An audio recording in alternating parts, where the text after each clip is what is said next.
அதுக்கு முன்னாடி நம்ம ஃபஸ்ட்டு ப்ளக்கை கழட்டிக்கணும். ஏன்னா வந்து ரொம்ப டைட்டாக இருக்கும், அதனால் ப்ளக்கை வந்து ஃபஸ்ட்டு கழட்டிக்கணும். இந்த மார்க்கிங் பாருங்கள் கரெக்டாக இருக்கான்.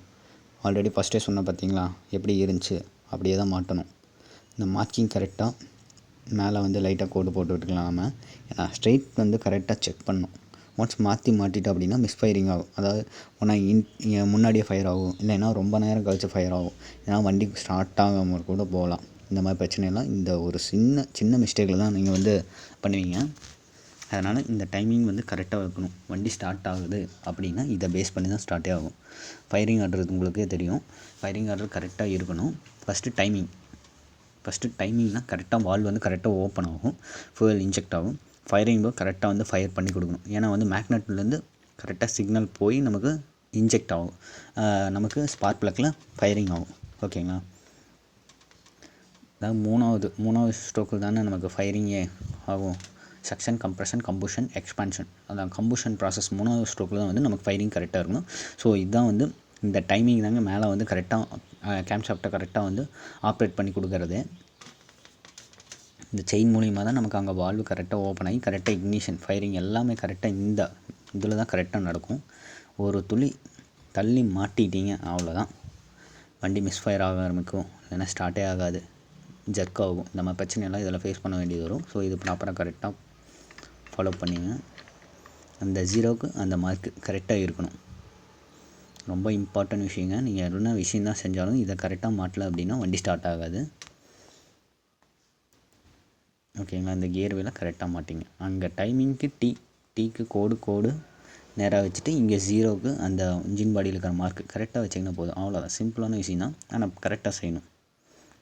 இப்போ பாருங்கள் கீழே இருக்கா, இந்த மாதிரியெல்லாம் மாட்டவே கூடாது. இந்த ஜீரோவுக்கு அந்த ஜீரோ டாட் வச்சுருக்காங்க பார்த்தியா கியர் வீலில், அந்த டாட்டுக்கு அந்த மார்க் கரெக்டாக மாட்டணும். பாருங்கள் இந்த டீ கோடு கரெக்டாக இருக்கான் அப்படின்னு 2-3 தடவை செக் பண்ணிக்கணும். ஏன்னா ஃபயரிங்கில் வச்சு மாட்டிட்டீங்க அப்படின்னா இனிஷியலாகவே ஃபயர் ஆயிரும். அந்த மாதிரி மாட்டக்கூடாது. ஃபஸ்ட்டு டைமிங் இப்போ சிக்னலில் பார்த்துட்டிங்க ஃபஸ்ட்டு ஸ்டார்ட் ஆகிருக்கு, நீங்கள் ஸ்டார்ட் ஆகிருங்க அப்படிங்கிற ஒரு சிக்னல் காட்டுது பார்த்தியா, அந்த மாதிரி இதில் டைமிங் கரெக்டாக, அடுத்து ஃபயரிங், அந்த ஆப்ஷன் தான் இதில் இருக்குது. இப்போ கியரை வந்து கரெக்டாக ஜீரோவில் வச்சுட்டு செயினை வந்து கரெக்டாக அந்த டீத்தில் வந்து கரெக்டாக ஃபிக்ஸ் பண்ணிக்கலாம்.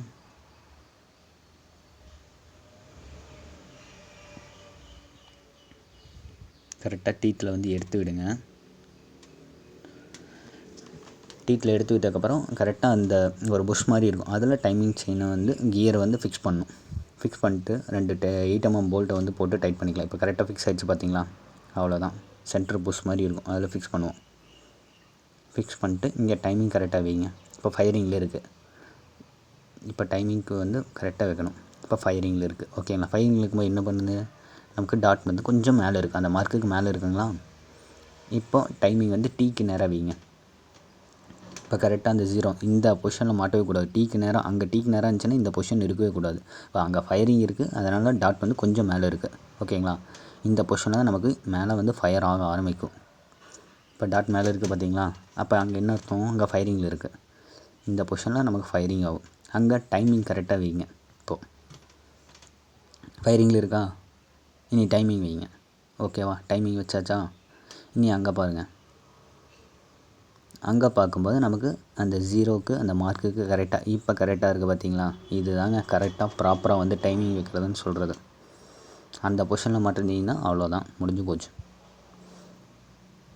இப்போ டைமிங் வந்து கரெக்டாக 2-3 தடவை நீங்கள் செக் பண்ணிக்கங்க. ஏன்னா எல்லாம் போட்டு கரெக்டாக வண்டி ஸ்டார்ட் ஆகலை அப்படின்னா ஃபுல்லாக பிரிக்கிற மாதிரி ஆயிடும். இது கரெக்டாக செக் பண்ணிக்கணும். கரெக்டாக இருக்குங்களா, அவ்வளோதாங்க. இனி 8 mm போல்ட்டை போட்டு டைட் பண்ணிக்கலாம். டைட் பண்ணுறதுன்னு பார்த்துட்டிங்கன்னா 8 mmக்கு எவ்வளோ டைட் இருக்கணும் அந்த டைட் தான் இருக்கணும். ஒன்ஸ் கட்டாகி நின்றுச்சுன்னா அவ்வளோதான், ஒன்றும் பண்ண முடியாது, ஃபுல்லாக கழட்ட வேண்டியதான். ஹெட்டை கழட்டிட்டு போய் லேத்தில் போய்ட்டு ட்ரில் பண்ணி எடுத்து த்ரெட்டு போட்டு இதெல்லாம் தேவையா? அதனால் ப்ராப்பராக கரெக்டாக செக் பண்ணி மாட்டுங்க. இதுக்கப்புறம் நம்ம மேக்னெட் ராடு போட்டு அதை லாக் பண்ணிட்டு டைட் பண்ணணும். ஏன்னா அது ரொட்டேட்டிங் எலிமெண்ட், நீங்கள் டைட் பண்ணி சுற்றிகிட்டே தான் இருக்கும். அதனால் லாக் பண்ணிக்கும். ஒன்று லாக் பண்ண மட்டும்தான் நமக்கு அது கரெக்டாக ஃபிக்ஸபிளாக இருக்கும், நம்ம ஃபுல்லாக டைட் பண்ணுறது ஈஸியாக இருக்கும். ஓகேங்களா? ஃபுல்லாக டைட் பண்ணிக்கலாம். டைட் வந்து செக் பண்ணிக்க, 2-3 தடவை செக் பண்ணிங்க. ஏன்னா எல்லாம் ரொட்டேட்டிங் எலிமெண்ட்டு ப்ராப்பராக இருக்கணும். ரொட்டேட் ஆகிறதுனால லூஸ் ஆகி உள்ள இருக்க சான்சஸ் எல்லாம் இருக்குது. உடஞ்சிச்சின்னா அவ்வளோதான், எல்லாம் உடச்சி போடும் கியர் எல்லாமே. ஓகேங்களா. இனி ஃபுல்லாக செக் பண்ணிட்டு நம்ம மேக்னெட் மாட்டுவோம், காயில் கோரை மாட்டுவோம். ஓகேங்களா. இப்போ நம்ம வந்து செக் பண்ணி பார்க்குறேன் பாருங்கள். செக் பண்ணுறேன் எல்லாம் கரெக்டாக. இப்படி தாங்க இன்ஜின்குள்ளே ஆக்டிவேட் ஆகும். நம்ம ரன்னிங்கில் இருக்கும்போது எல்லாமே ஆக்டிவேட் ஆகும். இந்த பிஸ்டனை கரெக்டாக பாருங்கள், செயினை வந்து கரெக்டாக டைட்டாக வந்து வச்சுக்குதான் அந்த கியர் மூலிமா. இப்படி தான் ஆக்டிவேட் ஆகும் நம்ம வண்டி வந்து ரன்னிங் கண்டிஷனில் இருக்கும்போது இன்ஜின்குள்ளே. இப்போ வந்து பார்த்திங்கன்னா 2 ஆயில் சீல் இருக்குங்க. ஒரே மாதிரி தான் இருக்கும், ஆனால் வந்து வேறு. இதை வந்து பாருங்கள், போட்டால் பாருங்கள் இது கரெக்டாக இருக்குங்களா. ரொம்ப வந்து கம்ப்ரஸ் ஆகலை. இன்னொன்று போடுறோம் பாருங்கள். இந்த ஆயில் சீலை போடும்போது ரொம்ப வந்து டேமேஜ் ஆகுது பாருங்கள். ஆயில் சீல் ரொம்ப வந்து இதாகுதா, சுருங்குதா. ஸோ இந்த ஆயில் சீல் போடவே கூடாது. ஆனால் பார்க்குற 2 ஒரே மாதிரி இருக்கும். ஆயில் சீல் போட்டு செக் பண்ணிங்க. ஏன்னா காயில் கோருக்கானது அவ்வளோதான். இது தான் போடணுங்க. கரெக்டாக இருக்கா. இதை வந்து காயில் கோரில் வந்து அடிச்சுக்கணும். இந்த ஆயில் சீல் போயிடுச்சுனாலும் நமக்கு ஆயில் வந்து காயில் கோர் வழியாக லீக் ஆகி வெளியே வந்துடும். இந்த ஆயில் சீல் நம்பர் பார்த்துட்டிங்கன்னா 6001 இந்த காயில் கோருக்கு வர ஆயில் சீல் தாங்க.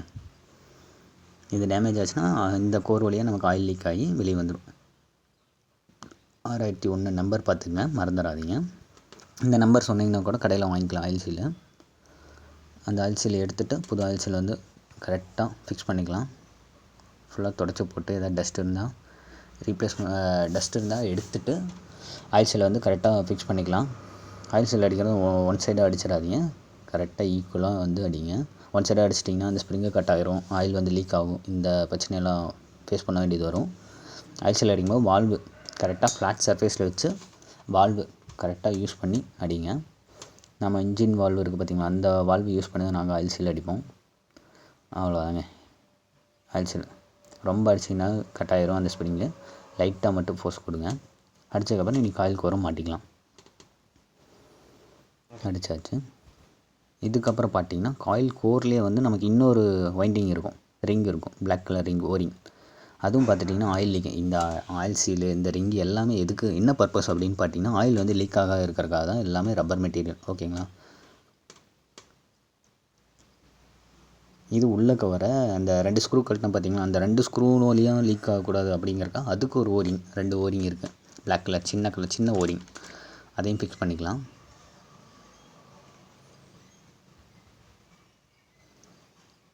ஓகேங்களா. இந்த 2 ஓரிங் ஃபிக்ஸ் பண்ணியாச்சா.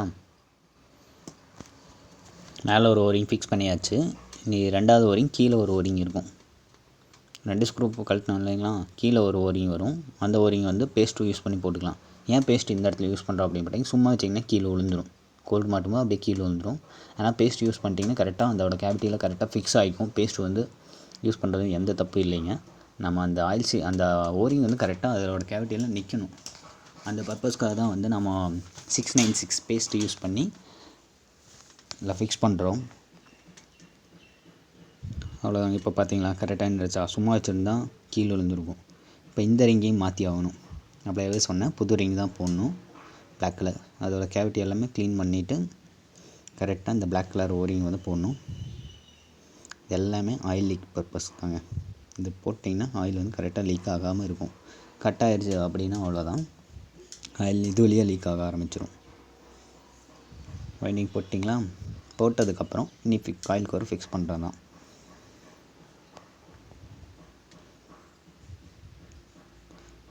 காயில் கோரை ஃபிக்ஸ் பண்ணிவிட்டு அதுக்கப்புறம் செக் பண்ணலாம். ஃபிக்ஸ் பண்ணும்போது பாருங்கள் அந்த ஓரிங் வந்து கரெக்டாக இருக்கா அப்படிங்கிறது, டேமேஜ் எல்லாமே இருக்கா, கீழே விழுந்துருச்சா அப்படிங்கிறது எல்லாமே செக் பண்ணி தான் ஒரு இது பண்ணும்போதும் கரெக்டாக ப்ராப்பராக செய்யணும். இது வந்து இன்ஜின் கோரில் வந்து பாடியில் வந்து கரெக்டாக அந்த ரப்பரை வந்து பேஸ்ட் பண்ணணும். அப்போ தான் வந்து கீழே காயில் கோர் வந்து கரெக்டாக சீட்டிங் ஆகும், இல்லைனா நெம்பிட்டு இருக்கும். ஃபிக்ஸ் பண்ணிட்டு ஃபுல்லாக டைட் பண்ணிக்கலாம். நம்ம 2 ஸ்க்ரூ போட்டு இந்த ஸ்க்ரூ வழியாகவும் ஆயில் லீக்காக இருக்கிறதுக்காக தான் இந்த பிளாக் கலர் ஓரிங்கே போடுறாங்க. போட்டதுக்கப்புறம் ஃபுல்லாக டைட் பண்ணணும். இது வந்து பார்த்திங்கன்னா சும்மா டைட் பண்ணிங்கன்னா டைட் ஆகிற மாதிரி தான் இருக்கும். ஆனால் வந்து ஒரு அந்த கோரை வந்து ஃபுல்லாக ஒரு தட்டி தான் மாட்டணும். ரொம்ப தட்டிடாதீங்க, உடஞ்சி போயிடும் அலுமினிய பாடி. அதனால் லைட்டாக தட்டி விட்டு டைட் பண்ணிக்கங்க. அப்போ தான் வந்து கரெக்டாக சீட்டிங் ஆகி கரெக்டாக அதோட கேவிட்டியில் கரெக்டாக ஃபிக்ஸ் ஆகும்.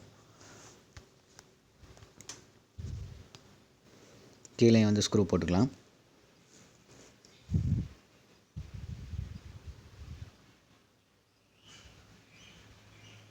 ஸ்க்ரூ போட்டு ஃபுல்லாக டைட் பண்ணிக்கணும்.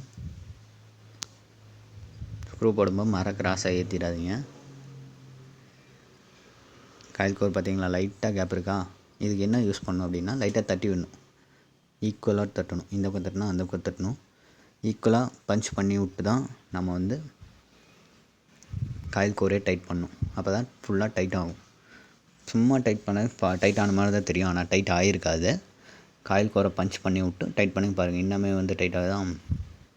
இதுக்கு தான் சொல்கிறது ஃபுல்லாக டைட்டாக டைட் வைக்கணுங்கிறது. ஃபுல்லாக டைட் பண்ணுங்கள். லாஸ்ட்டாக வந்து பிட்டு யூஸ் பண்ணி ஃபுல் டைட் செக் பண்ணிக்கலாம். இது திருப்பிலியில் அவ்வளோக்கா டைட் வைக்க முடியாது. பிட்டு யூஸ் பண்ணி ஃபுல் டைட்டு யூஸ் பண்ணணும், ஃபுல் டைட் வைக்கணும். அதான் கரெக்டாக வந்து ப்ராப்பர். இப்போ வந்து கேப் இல்லை, இருந்தாலும் எகெயின் வந்து நம்ம செக் பண்ணுவோம். பிட்டு யூஸ் பண்ணிடணும். ஓவர்லோடு கொடுத்து இப்போ ஃபுல் டைட் பண்ணிக்கலாம். ஏன்னா இது லூஸ் ஆச்சு அப்படின்னா இது வழியாக ஆயில் லீக் ஆகும். இருந்தாலும் ஓரிங் போட்டிருக்கோம், அதனால் பிரச்சனை இல்லைன்னு நினைக்காதீங்க. டைட் இல்லைனாலும் நமக்கு லீக் ஆகும். காயில் வந்து மேக்னெட்டில் உரையும், இந்த மாதிரி பிரச்சனையெல்லாம் ஃபேஸ் பண்ண வேண்டியது வரும். அது எதுக்கு, கரெக்டாக டைட் பண்ணிட்டு போயிடுவோம். இப்போ நியூட்ரல் ஐட்டம் மாட்டிக்குவோம்.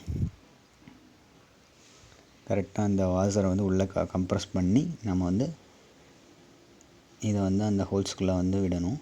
ஒயரை கரெக்டாக நியூட்ரல் பண்ணுவோம். உங்களுக்கு மேலே இண்டிகேட் பண்ணி காட்டும் இந்த ஒயரிங் மூலிமா தான். இது போயிடுச்சு, இந்த சுவிட்சு போயிடுச்சு அப்படின்னா உங்களுக்கு நியூட்ரல் லைட்டு மேலே எரியாது. சுவிட்சு மாற்றோம்னா ஈஸியாக மாற்றிக்கலாம். அந்த ஸ்டாரு ஸ்க்ரூவுக்கு பார்த்திங்களா, அந்த ஸ்க்ரூவை லூஸ் விட்டு அதை அப்படியே வெளியே எடுத்து சுவிட்சு கடையில் இருக்கும், நீங்கள் வாங்கி அப்படியே மாட்டிக்கலாம். இது ஈஸியான ப்ராசஸ் தான். நியூட்ரல் வந்து லைட்டு போயிடுச்சு அப்படின்னா, சுவிட்சு போயிடுச்சு, மேலே லைட்டு பீஸ் போயிடுச்சுன்னா லைட்டு மட்டும் மாற்றிக்கலாம். ஆனால் கீழே சுவிட்சு போயிடுச்சுன்னா இதை தான் மாற்றணும். ஓகேங்களா. கரெக்டாக அதோட ஃபிக்ஸ் பண்ணதுக்கப்புறம் நீ மேக்னெட்டை மாற்றணும். ப்ளக்கை வந்து போட்டுக்கலாம். அப்புறம் ப்ளக்கு கட்டணும். நீ ப்ளக்கை போட்டு ஃபுல் டைட் பண்ணிக்கங்க. டைட் பண்ணதுக்கப்புறம் இப்போ ஸ்டார்ட் பண்ணி காட்டுறேன். ஆயில் இல்லாமல் ஓட்டலாமா அப்படின்னு கேட்குறீங்களா? ஓட்டலாங்க, டெஸ்ட் ட்ரைவ் தானே. செக் பண்ணிட்டோம்னா நமக்கு பிரச்சனை இல்லை. இப்போவே எல்லாம் மாட்டி முடிச்சுட்டு ஸ்டார்ட் ஆகலை அப்படின்னா ஒன்றும் பண்ண முடியாது. அதனால் இப்போ காயில் கோருக்கு மேலே நம்ம மேக்னெட்டை வந்து கரெக்டாக அதோட இதில் ராடில் வந்து ஃபிக்ஸ் பண்ணிக்கலாம். இதில் பார்த்துட்டிங்கன்னா அந்த கீ இருக்கும். கரெக்டாக அந்த கீ வந்து கரெக்டாக அடித்து வச்சுங்க. இதில் தான் வந்து நம்ம மேக்னெட்டே வந்து உட்காரும், கரெக்டாக சீட்டிங் ஆகும். இந்த கீ இல்லை அப்படின்னா மேக்னெட் நிற்காது. என்ன தான் டைட் பண்ணாலும் நிற்காது. ஓகேங்களா. இந்த கீழே கரெக்டாக ஃபிக்ஸ் ஆகணும். மேக்னெட்லேயுமே நமக்கு அந்த கேவிட்டி இருக்கும், அந்த ராடுலேயும் அந்த கீ இருக்கும். கரெக்டாக இதில் தான் வந்து எல்லா வண்டியிலையுமே இந்த கீ இருக்குங்க. ஓகேவா. இப்போ வாசர் போட்டு மேக்னெட்டை டைட் பண்ணிக்கலாம்.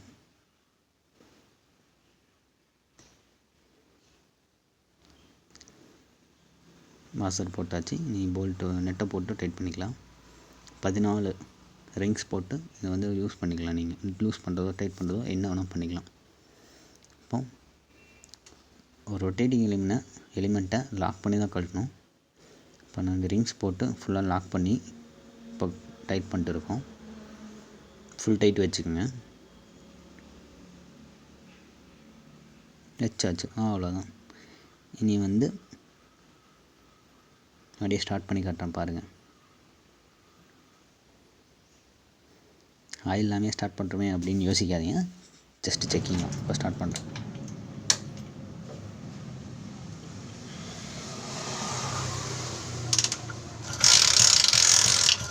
எந்த சவுண்டு இல்லை பாருங்கள்.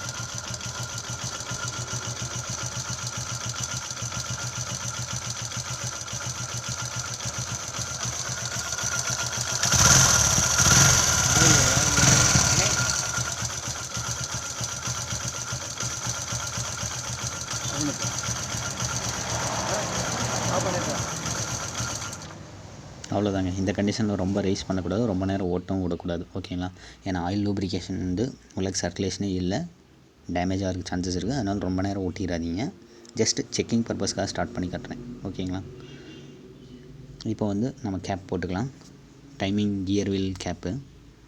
இதுக்கு வந்து கிரீஸ் யூஸ் பண்ணிக்கலாம். பேஸ்ட்டு யூஸ் பண்ண தேவையில்லை. கிரீஸே யூஸ் பண்ணி நீங்கள் இதுக்கு ஒரு ஓரிங் எல்லாம் ஆயில் லீக் இல்லாமல் இருக்கிறதுக்காக தான் இந்த பேக்கிங்கு. இந்த பேக்கிங் போட்டு டைட் பண்ணிக்கலாம்.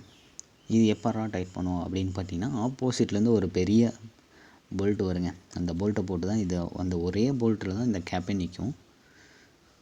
இதுலேயும் வந்து ஏதாவது டஸ்ட்டு ஃபார்ம் இருக்கா, ஆல்ரெடி பழைய பேக்கிங் இது லைட்டாக பேஸ்ட் போட்டு ஒட்டியிருப்பாங்க சில பேர்லாம். பேஸ்ட் போட்டாலும் அப்படியே பிடிச்சிக்கும். அதெல்லாம் இருந்துச்சுன்னா, இந்த டென்ட்டெல்லாம் இருந்துச்சுன்னா நமக்கு அது வழியாக ஆயில் வந்து லீக் ஆகும். ஏன்னா கரெக்டாக ஃப்ளாட் சர்ஃபேஸில் கரெக்டாக ஃப்ளாட்டாக வந்து ஃபிக்ஸ் ஆகணும். இந்த டென்ட்டெல்லாம் இருந்துச்சுன்னா அந்த இடத்துக்கு ஹோல்ஸ் லைட்டாக கேப் இருக்கும். அது வழியாக நமக்கு ஆயில் வரக்கு சான்சஸ் இருக்குது. ஸோ எல்லாமே வந்து சுத்தமாக க்ளீன் பண்ணிட்டு, டென்ட்டு இந்த பேக்கிங் பழைய பேக்கிங் இருந்தால் எல்லாமே வந்து எடுத்து விட்டுட்டு தான் நம்ம வந்து மாட்டணும். கரெக்டாக ஃபிக்ஸ் பண்ணிவிட்டு நீங்கள் அந்த சைடு போய் போல்ட்டு 10 போல்ட் இருக்குது பாருங்கள், இவ்வளோ வளர்த்தி இதை இந்த இருந்து அந்த பக்கம் போய் அந்த கேப் வந்து டைட் பண்ணி பிடிச்சிக்கும். ஓகேங்களா? இந்த 10 போல்ட்டை கழட்டி விட்டு தான் அதை கழட்டணும். இப்போ வந்து டைட் பண்ணிக்கலாம், போட்டு டைட் பண்ணிக்கலாம். ஃபுல்லாக டைட் பண்ணிக்கங்க. ரொம்ப டைட் பண்ணிடாதீங்க, போச்சு அவ்வளோதான், நிற்காது கேப்பு. அவ்வளோதாங்க. தேங்க்யூ. தேங்க்ஸ் ஃபார் வாட்சிங்.